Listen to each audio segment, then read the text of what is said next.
Okay, well, obviously, life, and I'm very excited to be on tonight. I am getting on a session with Safety Chic, and I welcome every one of you who is joining us. Thank you so much for diving right in with us tonight.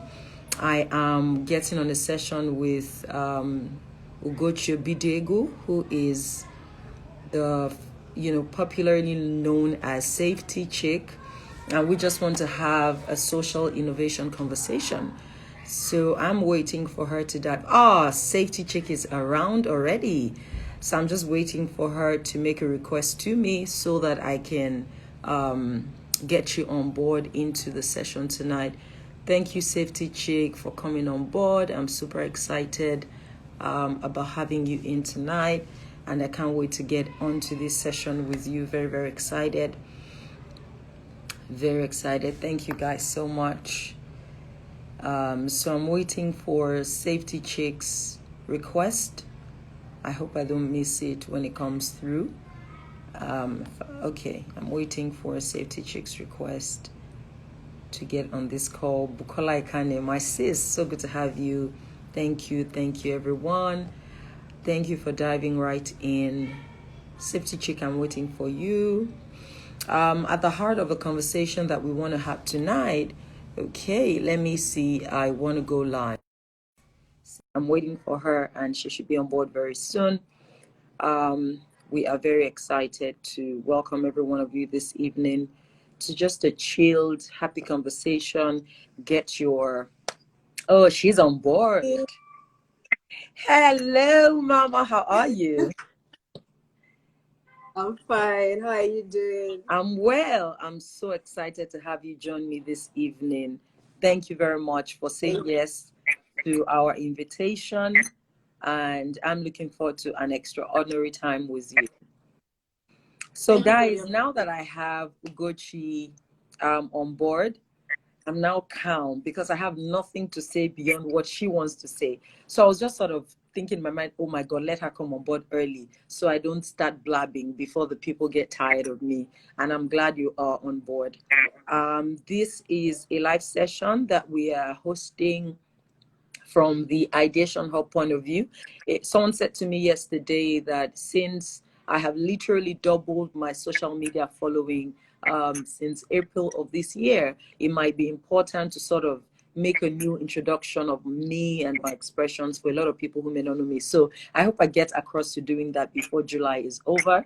But obviously, for those who do not know, I am Executive Director at Ideation Hub Africa, and we are a social profit accelerator helping early stage practitioners, especially in the NGO social entrepreneurship space, really grow a greater sense of clarity and start, scale, as well as sustain social impact, particularly on the continent of Africa.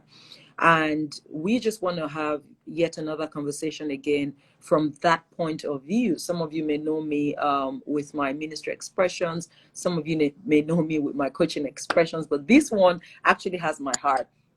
And I know that sometimes my Ideation Hub guys may think that is not what it is, but it's just what it is. Like, I'm really passionate about the work that I do with social saviors, as I love to call them, because they are the ones who sort of close the gaps of inefficiency on the continent and come alongside the government to facilitate change in our society. So we brought Ugochi on board, and I don't know any better person I should be speaking with tonight. We brought her on board because we wanted to start to curate the social innovation stories of a number of social entrepreneurs who are doing great work on the continent. And that is why we have Ugochi joining us tonight, sharing her big why for the problems she's solving on the continent of Africa. I've lost you. You've gone blank. I'm hoping you'll be back. Ugochi, currently, I cannot see you. Oh, great. Looks like you're back. Okay, fantastic. You're back. Yes. So I am going to just introduce Ugochi to you guys, and we will dive right into the conversation. She's going to just be taking us through what her social innovation journey has been and why she does what she does on the continent. Like I said, is just like a hangout of friends who are passionate about Africa, who want to fix the continent. And yeah, just get your popcorn. It's Saturday evening. What else would you be doing today if not hanging out with us? So I want to tell you a little bit about Ugochi Obidiegwu. She's such an inspiration to me, and she belongs to a number of communities that I'm a part of as well. I'm extremely proud of her, and it's such a joy to get on this call with her. Ugochi is a social development strategist, with a specialty in creating products, programs, and policies that solve Africa's pressing development issues affecting children and young people. Her major work pillars are ensuring child safety and reducing youth substance abuse. Her safety activities focus on training and creating unique safety education products, including an app she's got, books, videos, safety posters, and programs for African children and educators in order to intentionally groom safety conscious children. Using the Safety Chic platform on social media, she engages in safety advocacy.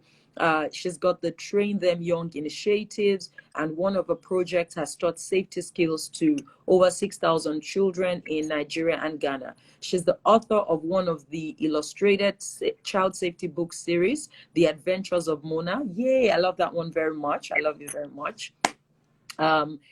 Is self-published on Amazon. It has sold in 11 states in Nigeria and in 8 countries. There are currently 3 books in the series, and it has been translated to French for children in French-speaking African countries. She convenes the annual School Safety Summit, where she gets teachers trained and relevant stakeholders to learn how to prefer solutions to safety challenges affecting school children. There's a lot I could be saying about Ugochi, but I'm just going to add 1 or 2 more things and wrap it up. In 2016, she became a Yali Regional Leadership Center Fellow. In 2017, she was a finalist for the McKinsey Next Generation Woman Leader Award. In 2018, she became a Tony Elumelu Entrepreneur and a Mandela Washington Fellow. In 2020, she got on the African Women Entrepreneur Cooperative. She's currently a member of the Institution of Occupational Safety and Health and the World Safety Organization. She's been featured in different platforms,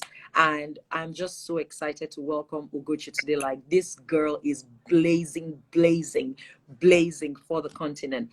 And my first question to you would be, why safety?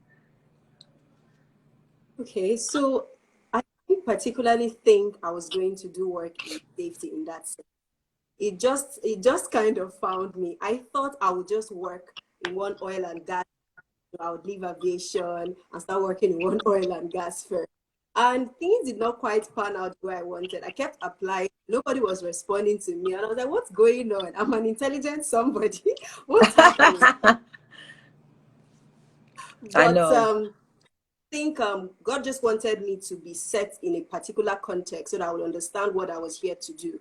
So some things came together. 3 things actually happened that made me decide to focus on safety. So I lost my mom in an avoidable road accident. Also, in a conversation I had with God, he pointed out to me that we kept having avoidable safety incidents. So he even gave me an example. Some weeks before that, a popular supermarket had a fire incident. So I went through the newspapers and I just kept seeing stories of accidents, maybe generator blowing up in people's homes, or people in a factory being locked in and then a fire starts and they are not able to exit the building, all sorts of things. And because I had worked in aviation and I saw how having safety systems could actually reduce these things are really avoidable. So I thought, okay, I can actually create something that would give information to people. And so I started trying to reach out to adults, small businesses, to teach them. But they didn't think they needed it. People would say, God forbid, or it's not my portion. Yes. So that's when it came, yes, that we have to change the culture for the future. And in order to do that, then we must start with children.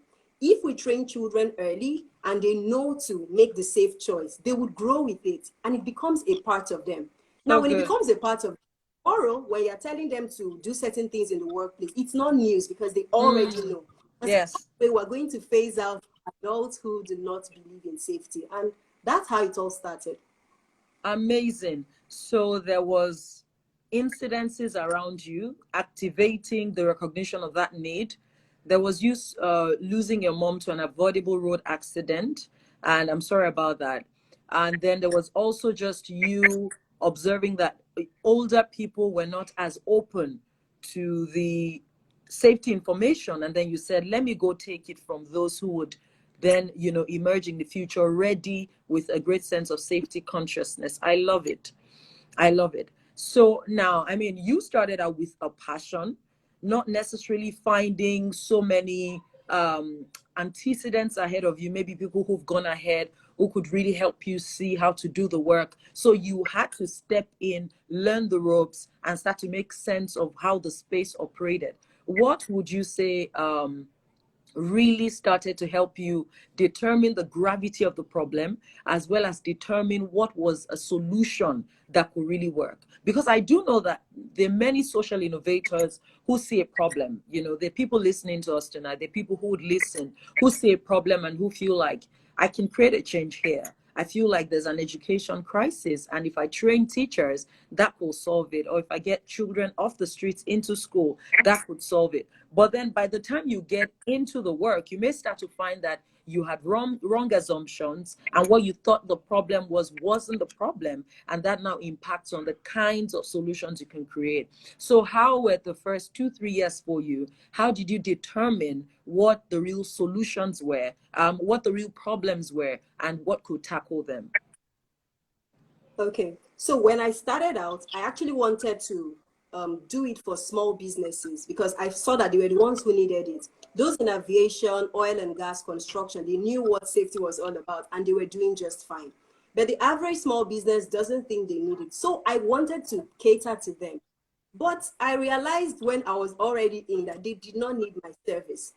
So I had to backtrack and say, okay, where do I start? And I started with going to schools. But you see, one of the things that really helped me to think ahead was going to the Regional Leadership Center program. Because when I went there and I met other young, amazing people doing amazing stuff, honestly, that was the first time I was being thrown into that space. I thought I was fantastic in my airline, but going to the RLC and seeing younger people who had even done so much, I was inspired. And it made me really think deeper about what I wanted to do. So, in fact, that was a period I had to do a lot of learning. I had to start working with a coach because, again, many times, like you mentioned, some things you would not find from the outside. But when you step in and you identify that the knowledge gap, you have to go back to the drawing board and make your new plans and then start executing. You've got to start somewhere. So I had to go learn from people, watch, observe, and then thankfully, because of that community of change makers, it made me see how to do things better. And basically, those are the things that helped me because you can't just do it by yourself. You need a lot of help in terms of a community. You need coaches, you need mentors, you need to read, you need to do courses.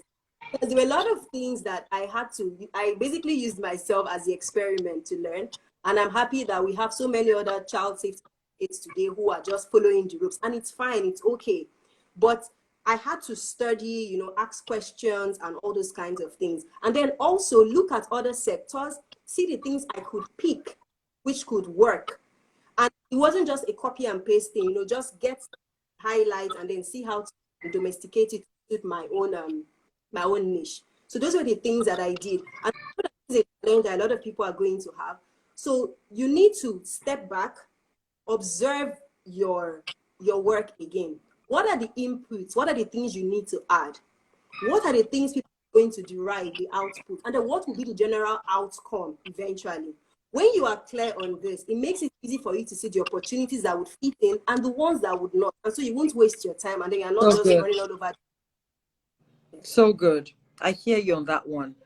Now, because the third sector in Nigeria, particularly, and maybe in the broader context of the continent, is not as very organized, and there isn't a ready ecosystem.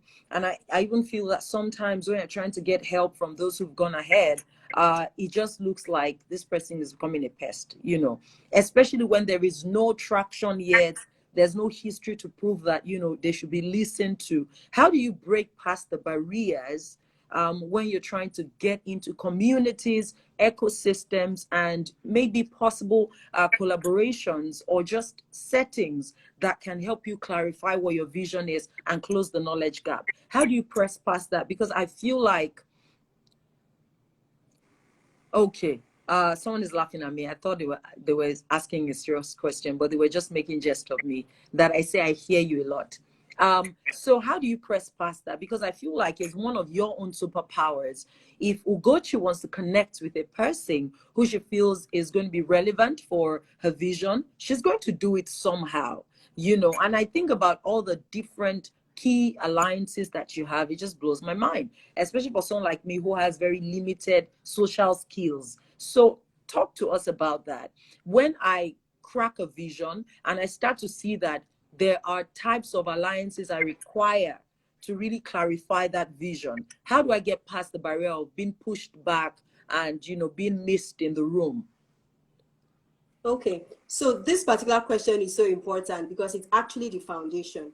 You've got to be a person of value, and you have to have built that value to a point so that when you reach out to people, they do not have the choice but to take a second glance.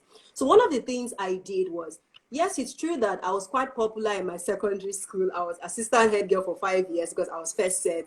In my university also, people knew me and all that. But when I came out, this was a totally different ball game.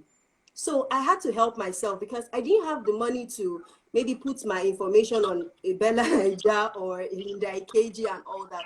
So I had to be my own PR person for starters. So when I go to a school, I'm going to share pictures, I'm going to share videos, and then I'm going to write a short post about it. And in my videos, I was strategic in the sense that I wouldn't just show you a video of me speaking. I would show a video of the children saying what they have learned, so that you will see that I'm not just saying I don't need to. The children are telling you, they are telling you what they have learned. So what that started to do for me was, over time, people now started telling others, there's one Safety Chic, invite her to your school to come and train your students. And I would get calls, I'll get emails from people that I do not even know. Why? Because they saw a track record. So as I built that record, when I needed partnerships and I go to someone and I say, for example, when I had to write my first book and I needed people to come on board so that we could print out the books and give some for free to children in vulnerable homes, I had to reach out to them and say, you know me, this is what I have done so far. Help us get this book to so and so children. Now, because they knew that I was not going to use their money to go and buy hair or do something else, it was easy for them to commit their funds to me. As a matter of fact, even in my airline, my MD was the top sponsor of our book launch. And I remember I cried that day because I didn't even see it coming. I didn't see it coming, but he said, we must support this. This is good work. And that was because I could show value. So even in the safety industry, many of the big guys, when I am mentioned or they know something is going to happen and I'm involved, they are willing to take a second glance and get involved because there is a track record. So no matter where you are on your journey, you must start to build it. And I'm not just asking you to just come and post you went somewhere and all that. One of the things I teach people in my strategy session is how to post on social media. Don't just come and share picture and video that you went somewhere. That is not enough. You should share something that happened or something you learned or one of the things. So I would say one of the things I learned at this event was, or the highlight of this event was, or look at this event and one of the recurring questions was, and this is what I responded, what you have done strategically is you haven't just shown beautiful pictures of where you went to. You have also taught them something or shared a piece of information that they were not privy to. So they begin to look up you that you have valuable information to share. As a matter of fact, they begin to connect with you because they check you out. Oh, this person makes sense. And that's why your documentation is important. So that when people now check you out, they would see that for real, what you say you do, you're actually doing it. If people are able to build that base, it makes it easy that, because the first thing people do when you reach out to them is to check you out. So when they check you out, what are they going to find? So you've got to be really diligent about documentation. And your documentation is not show off. You know, there is this thing people do. I don't want them to say I'm proud. I don't know who told us that sharing about the work we do is pride. It is not, most especially when you are doing it for the right purposes. And that is why you must always tie a message to your sharing. Don't just share for sharing's sake. You must always tie it to a message. So when you do that and you begin to build that portfolio, it makes it easy. I remember when I had to bring out this book on the coronavirus. It was, this book was a miracle because I just had the idea. I put everything together, and then because I knew that IREX was interested in what I was doing, I reached out to some top people in the safety industry, and I said, I'm about to write this book. You guys said that IREX are interested. It would be in your best interest for your logo to be featured in this book. Please support also that children can get this book for free. And because they knew that in the past, everything I said, I had done it, and there is proof, they supported. I didn't have to do much, but everything that was needed was provided. And when I reflected, I actually saw that it was because there was tangible proof. So proof is really important to get buy-in. I love it. Oh gosh, Ugochi, you're brilliant. So good. Brilliant, brilliant stuff. Let me take you on about finding the nexus between doing good work that satisfies us and promotes our brand as innovators, changing something, and actually really creating a change. I feel like one of the downsides of our work in the social space, particularly in Nigeria, is that it does not match the enormity of the professionals in the third sector, civil society agents, change makers, community development practitioners, NGO owners, impact entrepreneurs, and even for-profit business owners who have a corporate social investment arm. When you put all of that together, you know, the enormity of the number does not match the cumulative impact on our communities and on the low-income areas, the underserved bottom of the pyramid guys. So Ugochi, are we just doing our stuff, or is this just a drop in the ocean? Do you have data that confirms that your work is pushing, you know, the levers forward, and compared to a baseline, you're seeing improvements in safety consciousness? Since you're touching on something that is almost so abstract, show me proof that beyond training, beyond writing this book, beyond creating this app, you know, you can really see the shift happening as far as safety consciousness is concerned. Is there a reduction in deaths, accidents? What's going on there? Okay, so one of the primary things I want as the outcome of the work I do is to ensure that safety education gets into the curriculum of schools, right? And initially, when we started out, there was no data. We don't really have data on these things in terms of Nigeria, in terms of Africa. As a matter of fact, I had to challenge one of our safety professionals who is actually great at data to create something for us, because most of the statistics we have in terms of safety are from outside. We don't really have the ones capturing what happens to children here. So we had to try to create something. So we did a pilot study in Abuja where we sent our books to different schools and we asked the teachers to use it for a term. So we gauge knowledge at the beginning and then we gauge knowledge at the end. And we were able to see that the children knew more. As a matter of fact, even the teachers felt that they learned a lot from the process. And they started giving suggestions of other things that could be added. One of them suggested involving children with special needs. And that's actually why last year our book was on children with special needs. Now, talking about, if I want to move it forward to how it is making real-time impact. So I want safety education in our schools, right? Nigeria has finally signed the document, and we are going to now have a Nigerian school safety policy. And I was part of those who was invited to critique that document. And the only reason I was one of those, because when I looked at the list of the people in that meeting, I was like, oh my God, so I'm here. And it made me see that it was because of the work I had done so far. So we have been pushing the needle steadily. And there was even something that started to happen on social media.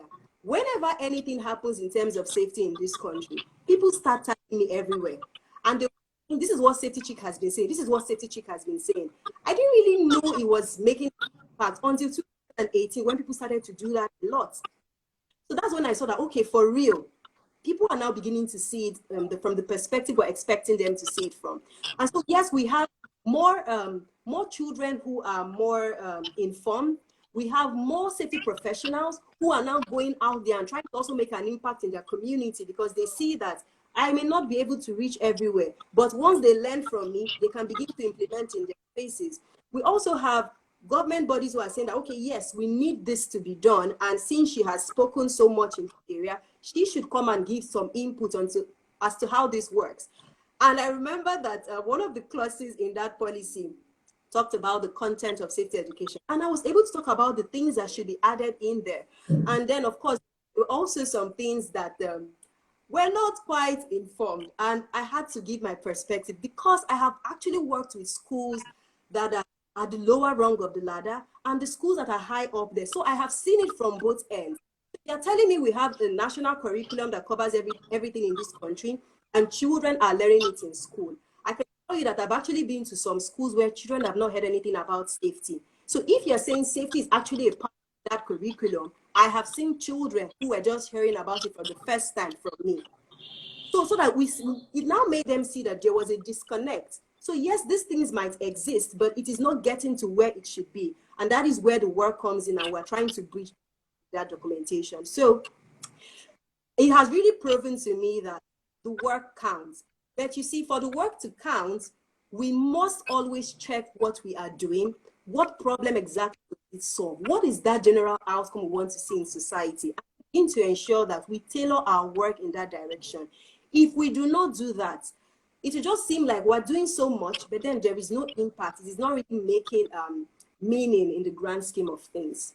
I love the sound of that. Brilliant. Just so brilliant. Ugochi, I want to take you on about the, just that excellence with which you have been able to strike key partnerships with other African countries, whether on the Francophone side or on the Anglophone side. Can you talk to us a bit more about what has really helped you strike very key collaborations with countries in other countries on the continent? Okay, so that would be because I genuinely want to help people. I think that's what has opened that up for me. Whenever I find myself in any community and I have something that is going to be of value to them, I share with them. Now, as I'm sharing with you and I'm helping you, I'm also letting you know what I do. One of my goals for going on the Mandela Washington Fellowship was I wanted all my classmates to know me so much that if peradventure they are somewhere in their country and they say we need somebody on safety, the first thing they will think about is Safety Chic. So the name of my Wi-Fi in the US was the Safety Chic. Everything, they were like, you this girl? Yeah, I said yes. It was all intentional. So you've got to be intentional about building partnerships. So you must be a person of value, give value, help people. You know, I was still just thinking about English and French. Do you know that the coronavirus booklet is in the process of being translated to Arabic? Because I was helping someone from Libya. She needed information on how they were going to create a program in their country, because she's also a child protection specialist. And I gave ideas. I even shared the book. And she's like, oh, my team loves it. And we're thinking of translating it to Arabic so that we can. I'm like, perfect. And, you know, when she mentioned the organization she was affiliated to, I was like, wow. Just like that, these are things that if you were going to seek it yourself, it's going to take you so much energy, you know, so much resources. But just because you were helping someone genuinely, doors open by themselves. So I think that people need to be more willing to help others, be willing to give a hand. I know people have been burnt, so people are also wary of helping. But you see, there's this thing people say that you may not reap where you sow, but you will definitely reap. Yes, so I think that is just it. Sow good seeds, give value, be helpful as much as possible. There is something I do when someone reaches out to me that they need an expertise in a particular area. Even if I don't have anyone at the top of my head, I'll get back to you. I will look for someone, because I believe that this is how we are going to grow. If we're willing to help ourselves draw each other up, that is it. We may not all have been born into certain rich families, but if we're willing to help one another, we would all grow at the end of the day. And that's what's really important to me. I really want everyone to be the better version of themselves. I want the amazing work people are doing to be heard in the right quarters. And so that's what has helped me to build those partnerships. Ugochi, very well said. You are a bundle of brilliance. I mean, I already know that. You're in my own community, and I mean, you're sharp like that. And I mean, I've been so inspired by listening to you. I want to take the conversation to a bit more of the systemic dimensions of the nonprofit space. One of the biggest challenges that I believe the sector is faced with, especially when I'm in growth advisory clinics or we're in a training program or hosting a conference, whatever it is we're doing with the practitioners, one of the struggles that I believe the nonprofit social impact space, particularly in Nigeria, is faced with is a certain paradigm that is a not-for-profit paradigm, right? And you would find someone like Ndidi often saying, even though we're not for profit, we're not for loss. Do you see? There is a way of thinking that is just sometimes not sufficiently intentional, strategic, and innovative as to how they approach their work. What are your thoughts about how to build a social impact business that, even though it's not first about profit, it's first about the people, the planet, and the purpose that it wants to achieve, it still carries along with a sense of strategy, a sense of clear road mapping, direction, building the team, seeking the right collaborations, and being properly branded by telling the story well. What comes into building a social impact business that doesn't suffer the NGO paradigm? Okay, so you've got to be very strategic about creating products or services that can be paid for. And they may not necessarily be paid for by your beneficiaries. They can be paid for by others. So what is that problem that you're trying to solve? So very recently, I started working on rehabilitating youth with substance abuse, providing them with digital skills. Now, because I'm trying to support their reintegration to society, I'm not expecting them to pay. But somehow, bills have got to be paid because it's a tech platform, there are skills hubs to be paid and all that. So I've got to find out who are the people that can make this work. Who are those that can key into this vision? And then create a model that would enable them to support. Because there is something called donor fatigue. At some point, people are going to be tired of always giving and giving and giving to you. You've got to create something of value that at least when they look at it, they will say, okay, we are paying for this to happen, right? It makes more sense than just donations. So we need to look within our environment. I was at a meeting and I mentioned to the person about the school. There's a school that collects plastic bottles from children as school fees, and they recycle it and they make some money from it. And the person was so impressed and said, for real? There's somebody doing something like that in Nigeria. I need to see her. And they actually donated money to her business, so she's able to put more children in school. That is because there was something they were doing. Imagine if she's just saying, oh, she's just running a school, giving education. There was nothing tangible that they could pay for. The donor could say he or she was paying for. So no matter what you do, you've got to create something. It could be a product, it could be a service, it could be directly related to what you are doing, or something that is a complement, but something that people can genuinely pay for. And they see that, okay, the money went in here to achieve so and so purpose. It's easier. So I don't want us to always take the NGO space, it's just free will, we're just waiting for grants. Because even grants are now so competitive. So how are you going to stay sustainable? I also know an example of someone whose project is something else, but then they created bathroom facilities in a community, and then before you access it, you're going to pay something little. That is also something.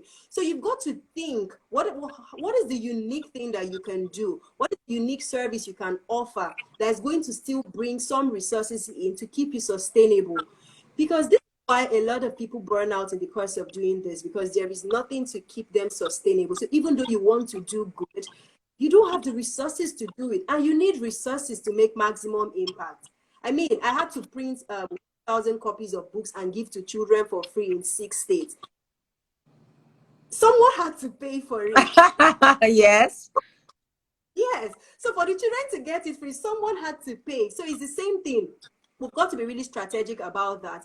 And then we must also seek alliances, because there are things that you can get that does not necessarily need exchange of physical cash. It could be exchange of services. You know, many times people keep fixating on physical cash, physical cash. And I always give this example. You want to organize an event in a community, then you want to go and rent one big hall somewhere, and you know you don't have money. Why not look for a school? Tell them, we're about to do this. It's going to, we can offer this to your staff. Maybe your staff get free training when they join. Just allow us to use your hall. That was how I got the hall I used last year for the annual school safety summit. The 2 halls I used, I allowed some of their staff to come in for free, and I got the hall. And these are halls that maybe I would have paid maybe 450K or 650K. I did barter. So we've got to know that it's not every time physical cash must be exchanged. Maybe there's a service you can offer. Maybe if you need a hall, maybe there are just some materials that you need. And when we do that, it really helps so that you're still achieving your aim without the stress of paying for everything. So I think it will really help. So good. Gosh, really good. Really, really good. By the way, guys, for those of you who haven't signed on to the African Masterclass series, starting next month, you should, because we break down, you know, big competencies that are critical for really starting, scaling, and sustaining social impact. And I know that there's a module where we really delved into what Ugochi is talking about here in terms of the different fundraising models. And obviously, the barter system is one of the powerful ones. It works all the time because it's really an algorithm of value for value, and it doesn't have to be money all the time. I am a proof of that. I mean, 90% of I know how to just before money will come out. Before money will come out. No, we would have explored every possible avenue, you know, because it's all about value for value. And, you know, on the other side of my work, if you join Immerse Coaching Company, if you're a woman and you join my inner circle, I would help you really begin to see the different dimensions of value that you carry inherent, and you can trade it for many other things. Ugochi, I want to take a go at something that is a bit sensitive and I really find quite troubling about, you know, a number of key sectors and impact areas when we talk about the broad nonprofit arena. One of it is even maybe your arena, the whole safety thing. I feel like there are pockets of, you know, social entrepreneurs working in silos. We're screaming this whole collaboration thing, but they would prefer to copy Ugochi's work and go and replicate it and be using our very same language, you know, whatever, but we're not really going to come together. What are we afraid of? Why can't we break these barriers and become a unified force? And the reason it's becoming more important is, even though I'm commending what you're doing in terms of intra-African partnerships, I don't think you're doing enough when it comes to collaborations internally. And until those collaborations really happen, you know, we might still be shut out from institutional decision making. So if we say that policies are key to really driving the outcomes we're looking out for, you know, imagine if we were now an association, if we were a stronger body. And that's sort of things you've been trying to do with the School Safety Summit, bringing the stakeholders in the room and driving those kind of conversations. What is going on? Why can't we push for collaborations? Why are we content, you know, almost sort of taking one another's work, and people are just rebranding, repackaging? What are we afraid of? I think that it boils down to people thinking that they are going to get lost if they are not the one who started something. They feel that nobody's going to know me, you know, they are going to get lost. And one of the things I've really tried to do in my sector is I've actually tried to get most of them from different areas to be part of what we're doing. Come and be a speaker. Come and use my platform to speak to you, or let people get to know about what you're doing. Because the truth is, we have to work together as a group to make an impact. And that's why I really applaud one of the things the safety professionals did towards the end of last year. Towards the end of last year, in December, they had to form different committees for the different sectors in this country on creating guidelines that would help these sectors to integrate safety in everything they were doing. So I was in the school safety committee. I'm actually the head of the school safety committee. And I had to bring people on board into that so that we could come together and put together a guideline. So that was what we did for the different sectors. So yes, it may not be obvious externally that that is what we're doing, but it's actually a lot of work that has gone on behind these scenes. And that's why it's true we're going to have those who want to, have an initiative behind their names and all that. But there are also those who are working in groups to ensure that we get the messaging out. If nothing else, I'm really happy at the level of social safety consciousness in the country right now, because I know that when I started, it wasn't this good. And we still have a long way to go. It is so much better than when I started earlier, when it was just certain sectors that thought it was important. But today we have more people, more conscious about what is going to happen in their, about the children, about the different areas really. And that is because we are talking about it. And one of the things I did towards the end of last year and the early part of this year was pouring myself into other safety professionals. Come for strategy sessions. I'll teach you how to go about it. And then you just go and create your own result. Because I see that many people actually want to do things, but they do not really know how to go about it. So since I've used myself as an experiment, I know the how. I'm teaching the how so that people can now go and domesticate it in the different areas that they are operating in. I love it. Oh gosh, so good. And I really commend you for the work that you've done and the work that you continue to do. Let's talk a bit more now about another key area that I think social innovators really must begin to make the right investments, right? In the work that I do with Ideation Hub, one of the surprises that I find is that social impact practitioners think that passion is enough. So when I sit in the room, maybe in a brainstorming session, a strategy meeting, or just a growth advisory clinic, and we bring other consultants to just have one-on-one conversations with these practitioners, you would be shocked when I begin to ask, you are in the education space, you want to fix this space. I begin to ask questions about what is happening in that sector, whether from the community point of view or from the data point of view or from the policy point of view, from the teacher-student relation, whatever. You find such an absence of sector-focused insights upon which they can build a work that would deliver sustainable impact. And I feel like just because there's also that unspoken pressure of putting something out there so that you can get into fellowships and get funding and sort of just get popular, people are happy to stack noodles and palm oil and a few other stuff and take a picture. Then they'll be like, that's an outreach or a community outreach or welfare. And I'm just like, what's really going on? But I mean, hey, my question is, one of the things I'm most impressed with about you is your pursuit. You're a self-taught safety professional, because the insights you were coming with from the airline industry didn't necessarily fully represent what schools, for example, needed to know, and how to pass and how to decompose those insights for young children. So it just showed me that there was a pursuit of evidence-based research and knowledge that really made you become that voice, that credible voice that could give wise counsel and could offer, the education.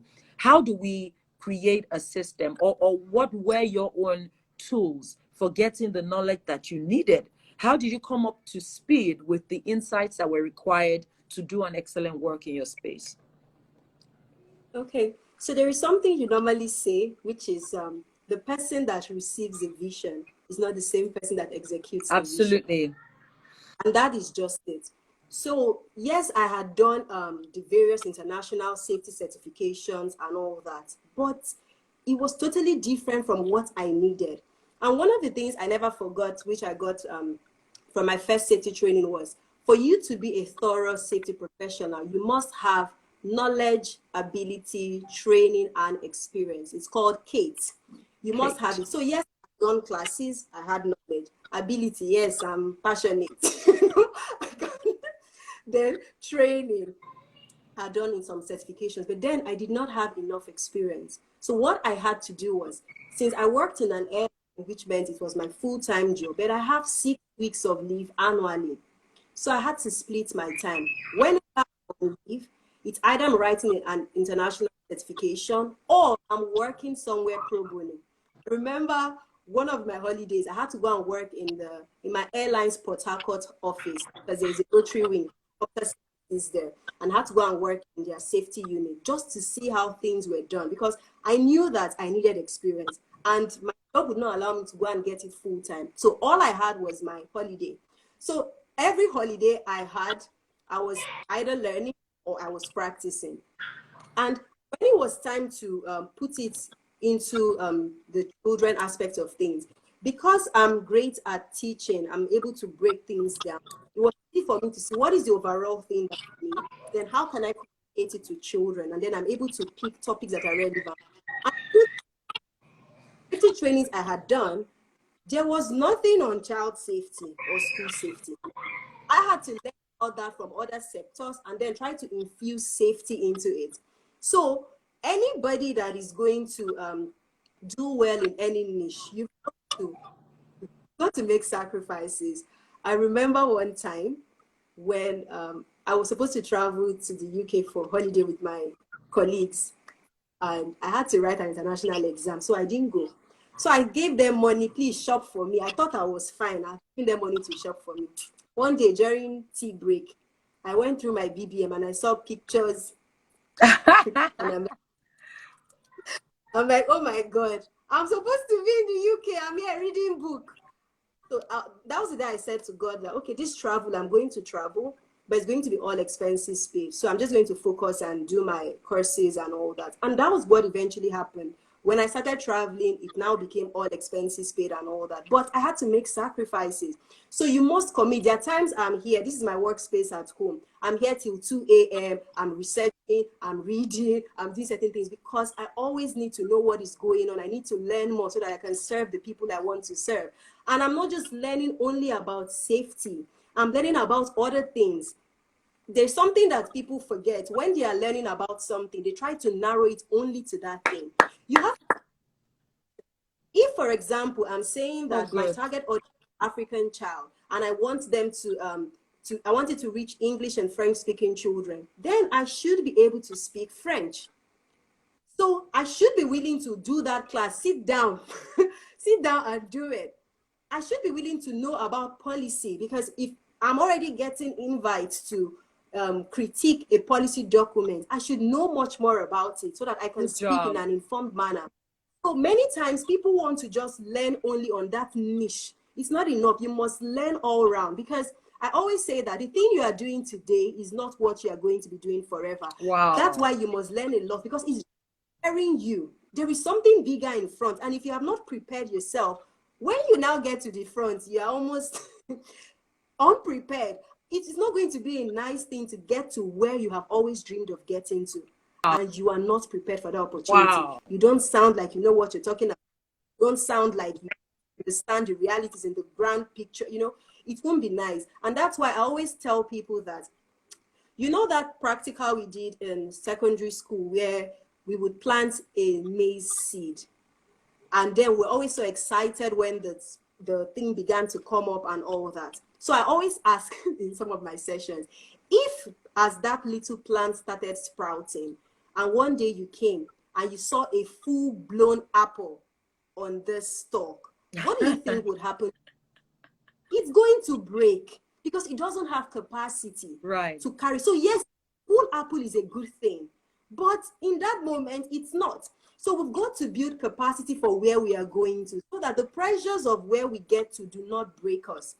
Because it's going to happen, you get to certain levels and so many things are coming at you. If you have not honed your skills where you're coming from, it's going to be a problem. Oh, just so good. Very, very powerful. You said some extremely insightful things tonight. I'm going to draw on just a few of them before I get on to, you know, the last two questions, even though I could spend all day, all night staring at your beautiful face, but we have to get going quickly. You've talked about the power of giving value or being a person of value and having a track record that makes people begin to gravitate toward your work and your name becomes synonymous with something that you're passionate about.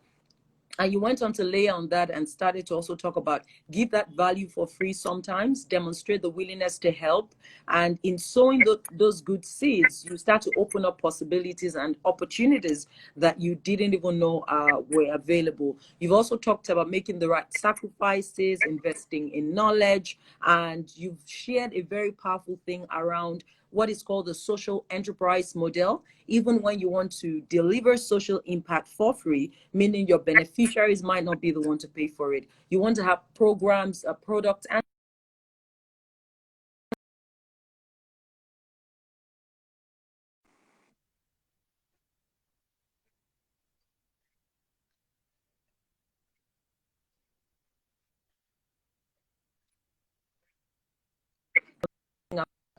maximum impact requiring resources, you started to say, don't be fixated on physical cash, because sometimes you make an exchange of value for value and it doesn't have to be money. You've shared brilliant tonight, and the germs that have come out of here are things that I believe many impact practitioners can start to think about, especially in the early stages of their work. Just Ibe, very exciting to see you, and thank you so much for joining. I want to ask you to talk to me about how you've been able to navigate the challenges with being in a space where you can't pay what your for-profit counterparts can pay to hire the best hands for your work.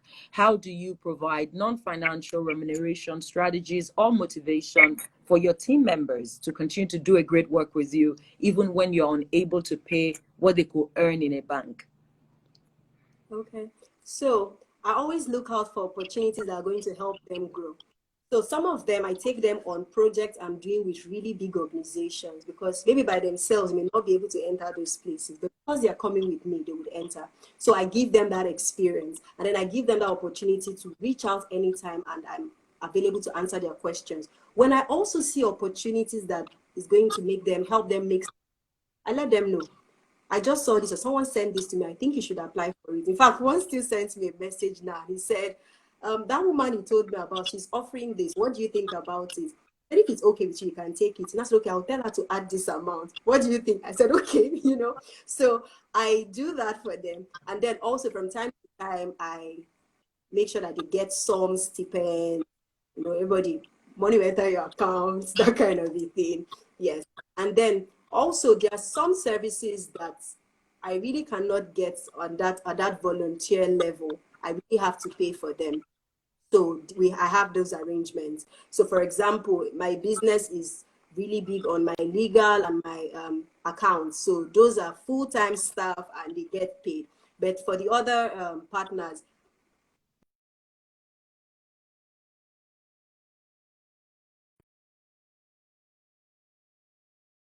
have system of sharing commissions. So we have some products that if you facilitated sales of them, you get some in it.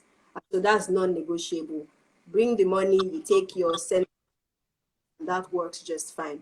Yeah, so that's how we've been able to navigate that aspect. And everybody is happy. So, yes. I love it. So good. Thank you, Gochi. It's been about 53 minutes of sheer brilliance, and I'm super excited that we got onto this conversation today. Again, guys, I encourage you to get on.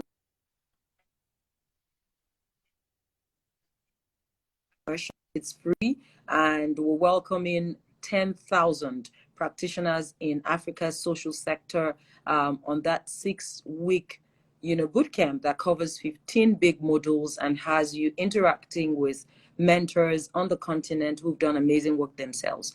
Thank you so much, Ugochi. I want to give you a chance to share any final thoughts, something you want us to take away, especially if I'm just starting out in the social sector.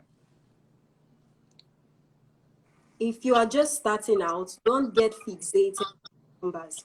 Be willing to think Don't get very big fixated on numbers. Be willing to think big on paper, but then be willing to start it very small. So very recently, I started this thing on rehabilitating people. And if you see my Google Docs about this project, it is very big. But I've just picked just one part.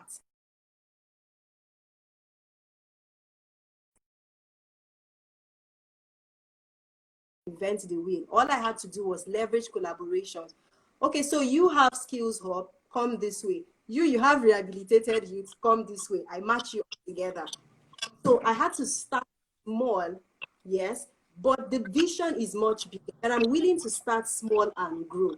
Just the way when I started in safety, I started small and today it has grown. It's the same thing I'm doing here, and it's probably the same thing that would happen with other assignments. So don't be worried about you want 1,000 to show up the first time.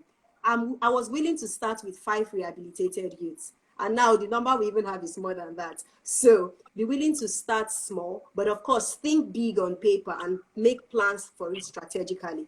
But be willing to start small. It grows. The little compounds.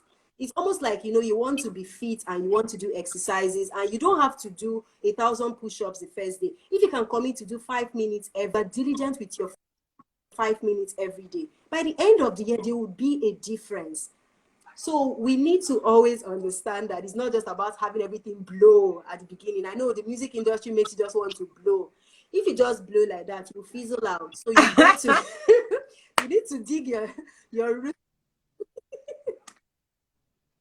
You need to dig your roots properly so that you would stay. You know, you'd have staying power basically. Ugochi, why are you so brilliant? Why are you so wise? Yeah, my Oh, coach now. amazing. I mean, this is a proud coach moment. Like, see my babe. See her just firing. Gosh, very, very good. Very, very good. Thank you so much for joining us. You've shared with us insights that can help us move forward if we use them. I'm so proud of you. I'm so excited to have you in my corner, and I look forward to all the great things that are still ahead for both of us. It's been a great night, and this is where we wrap the cuttings. Everyone who joined us tonight, thank you so, so much. And we will definitely stay in touch with you as we go forward with the work that we are doing. Thank you, and have a really great evening. Bye.